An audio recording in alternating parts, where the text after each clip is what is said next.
with AJ Jacobson from Rivals. Okay, cool.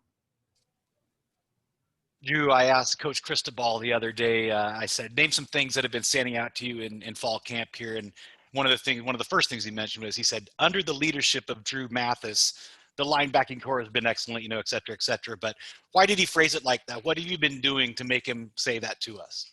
Well, first I want to give props to Isaac Slade. He's also a very, very big leader in the linebacker core. But me and him have just been really working with the younger boys, and taking them under our wing and just teaching them, the defense and schemes and stuff like that, and, doing extra work. Sometimes when we have off days, we'll just tell them, we'll be at the facility going over some corrections if you want to come, and they'll come, and we'll kind of just take them under our wing and, teach them everything they need to know.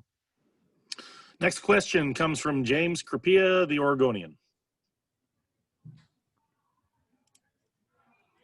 Drew, with Isaac moving over to the weak side, just what goes into that for you in terms of making the calls at middle line? I know that it's not mutually exclusive. I mean, you talk to each other and the like, but just what goes into playing at middle, and how comfortable are you over there? For sure goes a lot with, making calls and adjustments and stuff. Isaac does a great job helping me out with that stuff, because I am sort of new to it, but it's something I got to, improve on in talking and communicating. And if I said I had to work on something, it'd definitely be more communicating. When I get out there a lot, I kind of, sometimes get quiet a little bit, or, let Isaac do the talking and stuff. But when I remind myself to communicate, I do a well job doing it. It's just something I got to, continue to keep improving on and whatnot. Next question, Ryan Thorburn, the register guard. Hey, Drew. Speaking of leadership, what are some of the main takeaways you learned playing with and observing Troy Dye? A lot from his actions. I mean, he's a man of his actions for sure. When you watch him play, he's a playmaker. He knows the defense. That's someone who really knew everything. He rarely messed up, and he was definitely a leader by example for sure, and what he did. And he taught me a lot too with talking, and just kind of he saw me, and I'd kind of go out there and be real nervous to mess up, and when you play nervous, you do mess up. So he would always remind me to just go out there and just be calm and do everything, in a calm manner. Because when you play calm ball, you can really concentrate on things, and you won't really mess up. And, that's something he would always, rephrase to me and tell me, Next question goes to Matt Preem, 247 Sports. Yeah, Drew, I'm just kind of curious, what did you learn from this scrimmage and about this defense, and what's kind of the carryover to the one on Saturday? What do you want to see improve? I'd say one thing I want to improve, obviously communicating. I want to communicate more, and, communicate is definitely a big one. Maybe some pass coverages and drops and stuff. When I drop to the boundary and some of our coverages and stuff, just knowing, on where my landmark is and where I need to get to. And, when a new number goes out, someone's coming in, and just more of, techniques and fundamentals and stuff. And just always priding myself on just being aggressive and tackling and finishing plays and running to the ball. And, really just run into the ball. And at the end of the day, I just want to leave the field knowing that I gave them all, and I didn't, loaf or kind of give it half a job or something like that. I just really want to give it my all. So that's what I've been really working on. Next question, Julian Minenson from KZI. Hey, Drew, thanks for doing this. Just wanted to ask you, what were your biggest, I think, things that you wanted to improve on from this offseason, and especially it being so different than in years past, going into this year, knowing that you were going to be one of the older guys in that linebacking core? Obviously for off-season stuff, getting bigger, stronger, faster. And coming from a, football perspective, just knowing the schemes better and knowing the defense well. When I first started playing, I was playing Will, so I kind of adjusted back to Mike. So it's something I got the bread and the butter of the position. It's just little small details I need to continue to keep improving on, and just it's small stuff. It's small stuff I know. Like if I mess up, I know what I did and I can correct myself. It's just going out there and not making those mess ups. So that's something I got to really work on, because I can go out there and you know, my play. If I do something wrong, Coach Wilson doesn't even really have to tell me. I can sit there and tell him what I did wrong. So I know what I have to do. Is just when I go on the field, I just got to eliminate all those little mistakes that I do make when I'm out there. Question, Eric Scopel, 247 Sports. Hey, Drew. Nice to meet you. Nice to meet you. You know, at this mic spot here, who are some guys that are challenging you for playing time, and kind of what's that competition been like? I know it's a mix of older and younger guys. Who I know who's getting twos and also works with ones is Noah Sewell, and he's doing a great job. He's going to be great, a great athlete. He's picking things up real well too, and we even help each other out and stuff. It's never it's competing, but I mean at the same time we both work with each other. He always asks me questions and I always ask him questions sometimes, and it's like I take him under my wing and he'll ask me what he has on this, and our lockers are like right next to each other. So in the morning when we're in the playbook and stuff, and before meetings, we'll always kind of quiz each other for we know what we're going to do when we go out on that field, even on walkthroughs and stuff like that. Like it's never bad blood or nothing. We're good friends, and we both help each other out, and we always push each other. Whenever anyone makes plays, we go up to each other and let them, hey, that was a nice play. You did good on this and that. And if you mess up, like, hey, what was the call? Okay, it was that. You did this. You're supposed to do that. It's always good and always encouraging with each other. Next question, AJ Jacobson from Rivals. Drew, I remember when I scouted Noah Sewell and Justin Flo when they were in high school, and I thought to myself, man, they're ready to play. They're ready to go. How close do you think those two young freshmen are to being ready to play Pac-12 football? Very close. Yeah, they're very close. I don't really see them waiting any time, any long. Justin's been, doing great on special teams and stuff. And when he gets in on those reps, he's always very aggressive, and we just have to remind him to stay up, because he loves to hit, and that's good being at linebacker.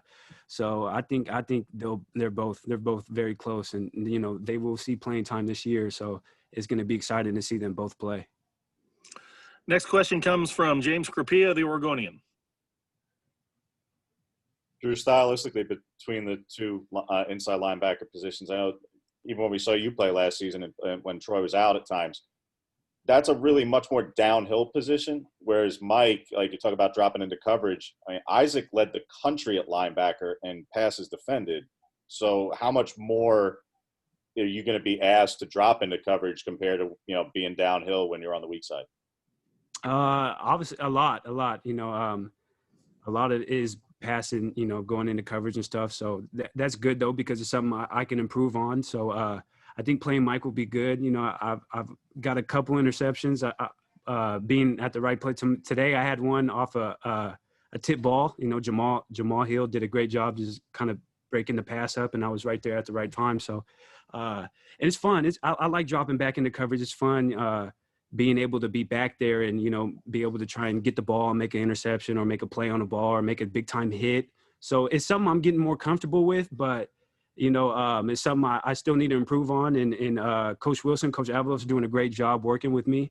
I know their patients are real, like, they're real patient with me. And if I mess up, they always explain, you got to do this, you got to do that, which is really helping me too. And all these walkthroughs and just repetitions and practice after practice, that's what's really going to get me, ready for these games and stuff. And it's been good. Next question comes from Brandon Gibson of Rivals. Hey, Drew. You already caught most of the question I was going to ask as far as freshman linebacker go when you talked to AJ, but could you comment a little bit on the other two guys, Jaden and Jackson, and how they're sort of progressing? They're doing good. Jackson's also another guy who likes to hit. And Jaden is as well. He's a very physical dude. They're both physical. And I think all our younger athletes and younger linebackers, they like to hit and they're aggressive. So that's going to be, a bonus for us as a defense. And, they're doing great. They're both smart players, and they're picking up the scheme well and everything. So just with more practice and stuff, they're going to be very dominant in this, and they should be also see playing time this year as well. Next, Matt Preem from 247 Sports. Yeah, Drew, what can you tell us about this offensive line and 5 new starters, and what have you seen from this group? I've seen leadership for sure. Alex Forsythe and Ryan Walk and George Moore, they do a good job, making sure everyone's up on their A game and keeping everybody up. And when times are tough, they always remind each other to stay up and stuff. So that's good. For sure, yeah, they're doing a good job. Coach Maribal is a great coach, and Coach Cristobal is a great coach. And our O-line will never be a worry for us because of those two coaches. They won't let that slide. So that's why I never lose hope in our O-line, because Coach Cristobal and Coach Maribal will never let us have a decent O-line. He's always going to push them to be great. So that's another great thing. Next question belongs to James Crapia, the Oregonian. I just wanted to really go back a minute. Tell us a little bit more about you and your story, man, because how you got here. My understanding was obviously you started at San Diego State. From reading up on you a little bit, you followed your brother there. Obviously then went to JUCO, and not a program known for producing a lot of guys out of the JUCO ranks. And from my understanding, you also have like a 4.0 GPA. And how old did you get here, man? You were a late addition. Like, you got offered, and I think you signed like 2 weeks later. You originally like favoring Baylor. Like, how'd all this go down, man? I don't know. It was crazy. Like you said, I started off at San Diego State out of high school, and I kind of felt like I went there because my brother was there. I thought it'd be cool to, be there with my brother. And then, he was a senior. So after his year, I went up, and when I was going into my sophomore year, I was, that's when I kind of realized that, hey, I came here because of my brother, and I kind of wanted to do my own thing. So I decided to go JUCO. And I went to Mopark, and the reason I did choose Mopark because there's Ventura College, right down the street from me, and they're a great JUCO. But I had family. My uncle was coaching at Mopark, and I had another mentor that was coaching there too. So I thought it'd be a great fit, and I think it'd be good to keep me away from my friends when I was, being in junior college, stay focused and whatnot. So I decided to go to Mopark, and they don't really produce athletes like that, but it's a great coaching staff, and they're always going to do their best to try and get you out. So that was another great, advantage to have there, and started getting offers. Definitely was considering Baylor, and then Coach Hayward and Court Dennison at the time had reached out to me and told me to come take an unofficial. So I came on unofficial, and then after that unofficial, I committed. Next question, AJ Jacobson from Rivals. You've had a number of linebacker coaches in your career, so just talk about Coach Ken Wilson and what it's like playing for him and having him in charge of your unit. He's a great man. He's a great dude. I love Coach Wilson. He is very nice. I mean, he's not really mean. He's not a mean dude. He likes to help. He's a hardworking man. He's there real early in the morning and doesn't leave till real late. And him and our GA Jace does a really great job, making sure we have the correct notes on all our cut-ups and just extra stuff. He'll hold optional meetings if we want to attend on Zoom earlier in the day. And I mean, a lot of us attend and get, more extra work in and whatnot. And they both do a great job just giving us all extra information that we need. And he'll always, give us a little feel for how the next practice is going to be, what we're going to call, what we're going to run, what we're going to see from the offense. So he always does a great job kind of, keeping us up to date with everything. And he's definitely a hardworking man. And he's definitely the reason why I'm, improve. I feel like I'm improving. So that's a good thing. Him and Coach Avalos and Coach Jace Parker. Next question, back to James Crapia, the Oregonian. Yeah, just to follow up on what we were last talking about, Drew.